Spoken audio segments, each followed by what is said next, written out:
दोस्तों स्वागत है आपके अपने ही चैनल मास्टर साहब की पाठशाला में।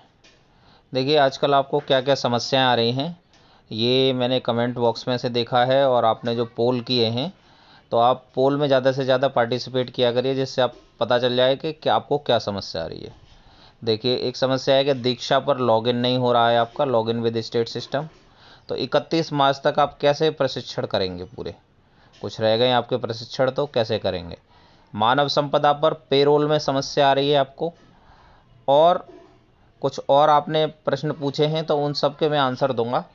देखिए सबसे पहले हम स्टार्ट करते हैं मानव संपदा के पेरोल प्रॉब्लम से। तो सबसे पहले आप लॉगिन करेंगे ehrms.upsdc.gov.in। अगर आप फ़ोन का इस्तेमाल कर रहे हैं तो उसमें आप डेस्कटॉप मोड कर लीजिए। डेस्कटॉप मोड मैंने पहले ही बताया हुआ है आपको। डेस्कटॉप मोड कर लिया, राइट साइड में 3 डॉट पर क्लिक करके और वहाँ पर डेस्कटॉप मोड का ऑप्शन आएगा, उस पर टिक करके आप डेस्कटॉप मोड कर लीजिए। फिर उसके बाद में EHRMS लॉगिन करेंगे आप।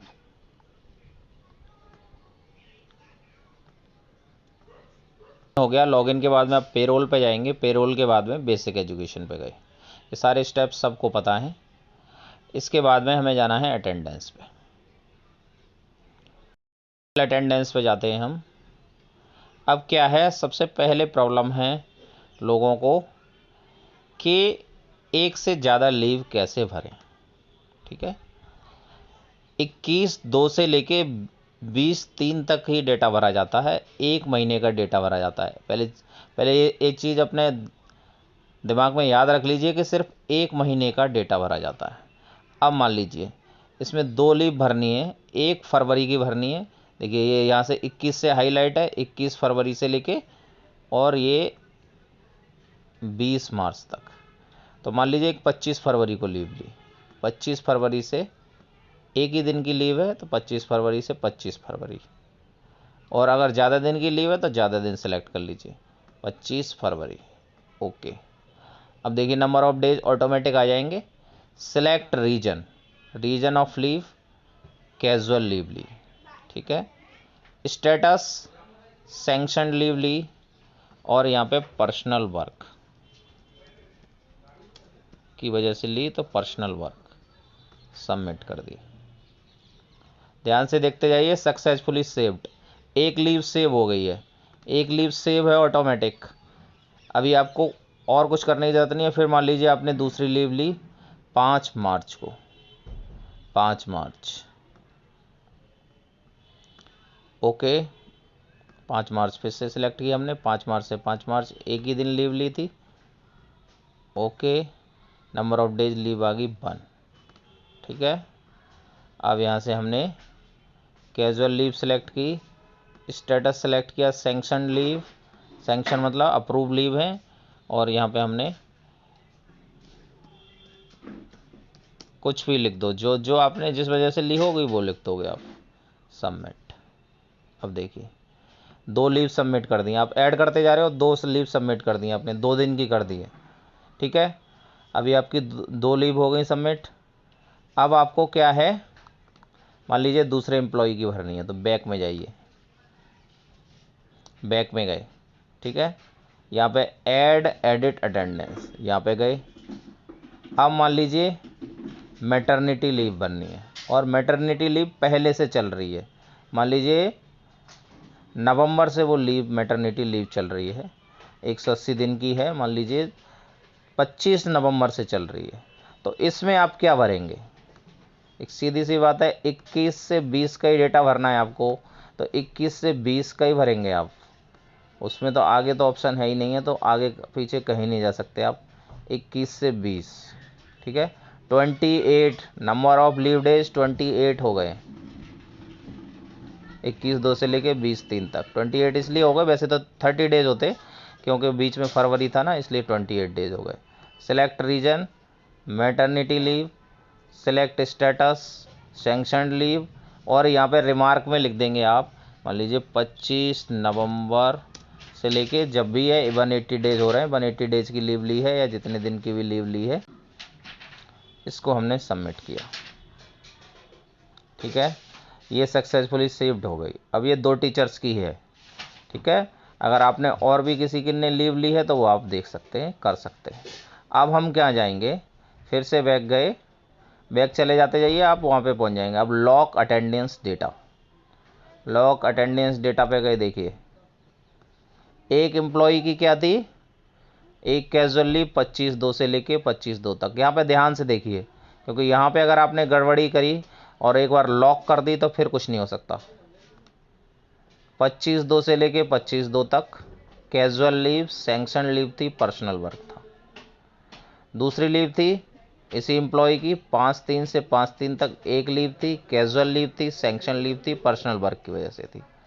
21/2 से 20/3 तक 28 डेज की थी, मैटरनिटी लीव थी, सैंक्शन लीव थी, और रिमार्क था 25 नवंबर से लेके 20 मई, आगे लिख देंगे आप 20 मई 2021 और 25 नवंबर 2020, मैंने पूरा नहीं लिखा है। और ये 3 एम्प्लॉय हैं, इनकी कोई भी छुट्टी नहीं ली, तो no leave no leave no leave.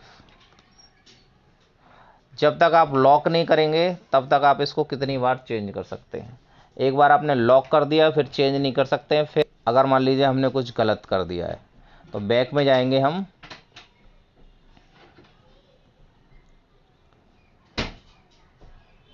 Fill attendance में जाएंगे। ठीक है, फिल अटेंडेंस में गए, बैक में दोबारा से, ये मैंने आपको डेटा दिखाया है, लॉक नहीं किया है। ठीक है, क्योंकि इन्होंने लीव नहीं ली थी, आप लोगों ने ली है लीव तो आपको भरनी है वो। अब यहाँ से देखिए नीचे हम कहाँ पे गए, देखिए दोबारा से दिखा देता हूँ मैं आपको। ये इस टाइप से आता है अटेंडेंस, अटेंडेंस के नीचे जाएंगे हम तो अटेंडेंस फील्ड, जो आपने अटेंडेंस भरी है वो आ गई। अब आपने की गलत, जो भी गलत हो गई है उसको डिलीट रिकॉर्ड करना है। सक्सेसफुली डिलीट हो गया एक रिकॉर्ड, दूसरे रिकॉर्ड को भी हमने डिलीट किया, ओके रिकॉर्ड हो गया डिलीट। इसके बाद में हम बैक जाते हैं, दूसरे एम्प्लॉय की थी उसको भी मान लीजिए हमने गलत भर दिया है तो उसको भी डिलीट करना है। तो यहाँ पे अटेंडेंस है और यहाँ पे अटेंडेंस फील्ड, अब देखिए अटेंडेंस फील्ड में जाएंगे और इस एम्प्लॉय की ये गलत भर दी थी हमने, इसको भी डिलीट कर देंगे। अब हमने जो भी गलत किया था वो सारा डिलीट कर दिया। अब आपने क्या पूछा है, दूसरा क्वेश्चन आपने ये पूछा है कि अगर किसी भी एम्प्लॉय ने कोई भी लीव नहीं ली है तो उसको कैसे फिल करेंगे। तो सीधे जाएंगे पेरोल में जाएंगे, बेसिक एजुकेशन में जाएंगे, अटेंडेंस पे जाने के बाद में आपको फिल अटेंडेंस में नहीं जाना है, सीधा लॉक अटेंडेंस डेटा में जाना है। और यहाँ पे देखिए सबकी, देखिए यहाँ पे देख लीजिए all days present, all days present, all days, सारे एम्प्लॉयज़ ऑल डेज प्रेजेंट हैं, लीव रीजन नो रीजन है। इसको लॉक कर देंगे, लॉक करने के बाद प्रिंट का ऑप्शन आएगा, प्रिंट के लिए बता रहे हैं आप, जब लॉक कर देंगे उसके बाद प्रिंट का ऑप्शन आएगा तो प्रिंट आउट निकाल लेंगे उसका, या उसको सेव कर लेंगे पीडीएफ में, फ्यूचर में प्रिंट आउट निकाल लेंगे। तो ये आपका मानव संपदा से रिलेटेड सारी प्रॉब्लम्स का सॉल्यूशन हो गया। अगर मानव संपदा पे अभी भी कोई एरर आ रही है तो फिर इस बार आप ऑफलाइन ही कर लीजिए। क्यों ऑफलाइन कर लीजिए उसका रीज़न मैं आपको अभी बताऊँगा।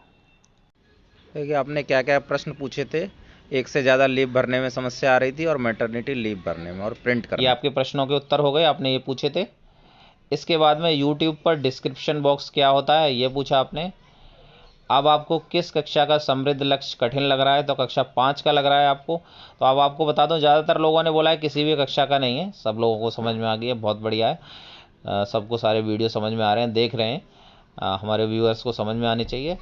देखिए तो कक्षा 5 का, तो आप 5 का आप आकलन न करें क्योंकि 5 वाले 6 में पहुंच जाएंगे, तो ये आपकी प्रॉब्लम को ऑटोमेटिक सॉल्यूशन हो गया। और अगर कंपोजिट स्कूल है फिर भी कक्षा 5 का करना है तो उसका आपको लिंक डिस्क्रिप्शन बॉक्स में मिल जाएगा, आपसे वहाँ से क्या कहते हैं उसको देख के, वीडियो को देख के कर लीजिए। अब देखिए आपने ये पूछा था कि डिस्क्रिप्शन बॉक्स क्या होता है। तो जब आप किसी भी वीडियो पे क्लिक करेंगे, जैसे 1 से 8 तक की परीक्षाएं स्थगित हुई या रद्द हुई, तो इस पर क्लिक करेंगे तो इस तरीके का इंटरफेस खुल के आ जाएगा। नीचे मस्त सबकी पाठशाला लिखा होगा, फिर अगर आपने सब्सक्राइब नहीं किया तो सब्सक्राइब बटन दबा दीजिए और उस पर बेल आइकन आएगा तो बेल आइकन भी दबा दीजिए, जिससे आपको लेटेस्ट अपडेट मिलते रहे। यहाँ पे ये देखिए, ये जो टाइटल बॉक्स है इसके बगल में एक ये एरो का निशान है, इस एरो के निशान पर जैसे ही आप क्लिक करेंगे तो एक बॉक्स खुल के आएगा। इस बॉक्स को डिस्क्रिप्शन बॉक्स कहते हैं, इस पर डिस्क्रिप्शन लिखा हुआ है। तो यहाँ पे ये सारी चीज़ें इन्फॉर्मेशन मिल जाती हैं आपको, पीडीएफ के लिंक भी मिल जाते हैं, पुराना वीडियो और भी होता है। ये देखिए इसके लिंक है, ये पीडीएफ का 22 से 27 मार्च तक की कार्य योजना, पूरे मार्च का अवलेखीकरण, ये यूट्यूब का लिंक है और पीडीएफ का भी लिंक है, तो वहाँ से वो आप डाउनलोड कर सकते हैं। अब देखिए आपको ये समस्या आ रही है कि दीक्षा पर आप लॉगिन नहीं कर पा रहे हैं, लॉगिन विद स्टेट सिस्टम में प्रॉब्लम आ रही है। मैं बताऊंगा उसको क्या प्रॉब्लम आ रही है, कब तक का सॉल्यूशन है। उससे पहले आपको कैसे कोर्स कंप्लीट कर सकते हैं वो बताऊंगा मैं आपको। ये देखिए लॉगिन विद स्टेट सिस्टम है मेरे में कोई प्रॉब्लम नहीं है, मैंने लॉग आउट कर दिया है। अब ये लॉग आउट करने के बाद में क्या होता है, जैसे ये आकाश चौहान टीचर आ रहा है, किसी का हो सकता है गेस्ट आ रहा हो, फिर हम लोग क्या करते हैं पे जाते हैं तो इस तरीके का इंटरफेस खुलता है। तो हम क्या करते थे, लॉगिन विद स्टेट सिस्टम करते थे नीचे। अब आपको लॉगिन विद स्टेट सिस्टम नहीं करना है जब तक प्रॉब्लम सॉल्व नहीं हो रही है। आपको सबसे पहले ऊपर वाले पे ईमेल या मोबाइल नंबर और पासवर्ड, जो पहले आपने जब दीक्षा और मानव संपदा मर्ज नहीं हुए थे उससे पहले ही आपने लॉगिन बनाया था, मोबाइल नंबर और पासवर्ड डाल के, तो इससे आपको ये लॉगिन कर लेना है। आपको लॉगिन करोगे तो इस तरीके से देखिए मैंने ये लॉगिन किया, वेलकम बैक आकाश चौहान, फिर यहाँ पे ये लॉगिन हो गया। अब ये लॉगिन के बाद में आपको सारी वही ट्रेनिंग दिखने लगेंगी जो आप लॉगिन विद स्टेट सिस्टम में दिख रही थी, तो आप उसको ईजिली कर सकते हो। आप ये कह रहे होंगे सर ये तो टाइम बीइंग प्रॉब्लम है, कब दूर होगी समस्या, ये आपको यूजर आईडी पासवर्ड याद नहीं रहा है तो हम क्या करें। तो देखिए उसके लिए क्या है, ये मैसेज आया है महानिदेशक की तरफ से, महानिदेशक ऑफिस की तरफ से, नवनियुक्त शिक्षकों का मानव संपदा पर रजिस्ट्रेशन तथा पोस्टिंग विद्यालय में पदस्थापन ब्लॉक पर अनिवार्य रूप से पूर्ण करा लें। जो शिक्षक एक जनपद से दूसरे जनपद में स्थानांतरित हुए हैं वो मानव संपदा पोर्टल पर अनिवार्य रूप से रिलीविंग ज्वाइनिंग अवश्य रूप से करा लें। ब्लॉक स्तर पर उपर्युक्त प्रक्रिया को पूर्ण करने की अंतिम तिथि 5 अप्रैल है। विद्यालय संविलयन की प्रक्रिया गतिमान है। देखिए पहले क्या था, कंपोजिट विद्यालय जिनके कंपोजिट विद्यालय हैं उनको ये प्रॉब्लम आ रही है और उनको मालूम है कि पहले अलग अलग आते थे, प्राइमरी स्कूल और जूनियर अलग स्कूल आते थे, अब लेकिन कंपोजिट विद्यालय के नाम से आ रहे हैं और उसमें जो वरिष्ठतम शिक्षक है वो हेड या इंचार्ज का काम करेगा, जिसके कारण स्टेट दीक्षा डेटाबेस में बदलाव किए गए हैं। संविलियन प्रक्रिया पूर्ण होने तक दीक्षा पर लॉगिन करने पर कॉन्टैक्ट विद स्टेट एडमिनिस्ट्रेशन का एरर आएगा, यह 18 अप्रैल तक सही कर दिया जाएगा। तो ये 18 अप्रैल तक सही किया जाएगा और अब 31 मार्च तक पूर्ण किए जाने वाले दीक्षा प्रशिक्षण 30 अप्रैल तक किए जा सकेंगे। तो आपकी वो भी 31 मार्च वाली भी प्रॉब्लम सॉल्व हो गई है, 30 अप्रैल तक उसका टाइम बढ़ा दिया गया है। देखिए ये और भी लोगों को दिए ये इंस्ट्रक्शन दिए हैं, सभी नवचयनित शिक्षा मित्र से शिक्षक के रूप में चयनित एवं अंतर्जनपदीय स्थानांतरण शिक्षक कृपया ध्यान दें कि जिन्हें दीक्षा ऐप पर मानव संपदा को डालते हुए लॉगिन करने में समस्या महसूस की जा रही है, इस समस्या के निदान हेतु निम्न कदम उठाएं। तुरंत ही अपने ब्लॉक कार्यालय से संपर्क करें एवं मानव संपदा पर अपनी जानकारी अपडेट करवाएं।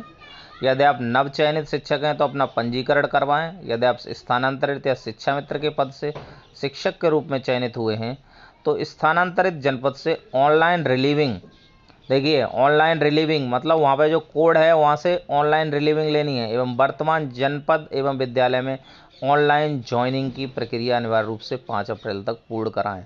5 अप्रैल तक आपको पूर्ण करानी है, कोड वही रहेगा, वहाँ से ऑनलाइन रिलीविंग होगी और उसी पे आगे अपडेट हो जाएगा, यहाँ पे ऑनलाइन ज्वाइनिंग हो जाएगी। वो कोड यहाँ पे आपके स्थानांतरण हुआ है उस जनपद में ट्रांसफ़र हो जाएगा। तत्पश्चात अद्यतन डेटा दीक्षा टीम को राज्य द्वारा उपलब्ध करा दिया जाएगा जिससे आप दीक्षा में लॉगिन कर सकेंगे। तो सभी को ये काम 5 अप्रैल तक ब्लॉक स्तर से संपूर्ण कराने हेतु प्रेरित एवं सहयोग करें। डीसी ट्रेनिंग एसआरजी एआरपी से अनुरोध किया है कि सब लोग 5 अप्रैल तक इस काम को पूरा करा लें। तो देखिए आपके सारे प्रश्नों के उत्तर मिल गए होंगे और अगर आपका कोई भी क्वेश्चन बचा है तो मुझे कमेंट बॉक्स में पूछ सकते हैं। मैं आपके प्रश्नों के जवाब देने के लिए हमेशा तत्पर रहता हूं। जो भी मेरे पास में सॉल्यूशन होता है, जहां तक होता है, मैं आपके प्रश्नों के उत्तर देने की कोशिश करता हूं। अगर आप हमारे व्हाट्सएप या टेलीग्राम ग्रुप से जुड़ना चाहते हैं तो उसका लिंक आपको डिस्क्रिप्शन बॉक्स में मिल जाएगा, तो वहाँ पे भी आप मुझे व्हाट्सएप पे, आपको पर्सनल नंबर मिल जाएगा मेरा, तो उस पर आप व्हाट्सएप पे भी क्वेश्चन मेरे से पूछ सकते हैं। अगर आपने मास्टर साहब की पाठशाला चैनल को सब्सक्राइब नहीं किया है तो चैनल को सब्सक्राइब कर लीजिए और वीडियो को ज़्यादा से ज़्यादा शेयर कीजिए जिससे ज़्यादा से ज़्यादा लोग लाभान्वित हो सकें। Thanks for watching.